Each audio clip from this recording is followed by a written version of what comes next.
मुलीने प्रेम विवाह केल्याच्या रागातून तिच्या वडिलांनी पत्नीच्या डोक्यात आधी कुकर मारून आणि नंतर कोयत्याने वार करत खून केल्याची घटना मंगळवार रोजी दुपारी 1 वाजता गंगापूरच्या प्रमोदनगरमध्ये घडली आहे। गंगापूर रोड पोलीस ठाण्यात गुन्हा दाखल करण्यात आला असून संशयित पोलीस अटक करण्यात आलाय।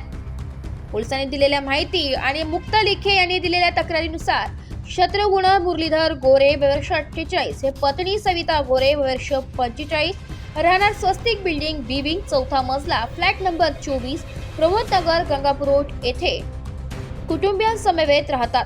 त्यांच्या एका मुलीने आई वडिलांची पसंती नसताना विरोधात जात लग्न केलं याचा राग शत्रुघ्न मोरे यांच्या डोक्यात होता।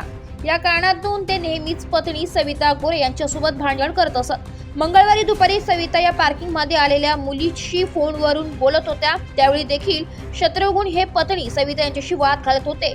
दुसरीकडे सविता या फोनवर मुलीशी बोलत असताना शत्रुघ्न याने पत्नीच्या डोक्यात कुकर मारला। त्या खाली पडताच तोंडावरही कुकर मारत जखमी केले। त्यानंतर कोयत्यानेही त्यांनी पत्नीवर वार केले। दरम्यान फोनमध्ये किंचाळण्याचा आवाज आल्याने इमारतीच्या पार्किंगमध्ये फोनवर बोलत असलेली मुलगी वर फ्लॅट पर्यंत आली। दरवाजा आतून बंद होता, तो उघडण्याचा प्रयत्न केला। काही वेळातच शत्रुघ्न याने दरवाजा उघडला आणि पळून गेला। तोपर्यंत सविता यांचा मृत्यू झाला होता। मुलीने तात्काळ पोलिसांना माहिती दिली। रात्री उशिरा पोलिसांनी संशयिताला ताब्यात घेतले। याविषयी अधिक माहिती गंगापूर पोलीस ठाण्याचे वरिष्ठ पोलीस निरीक्षक सुशील जुमडे यांनी दिली आहे।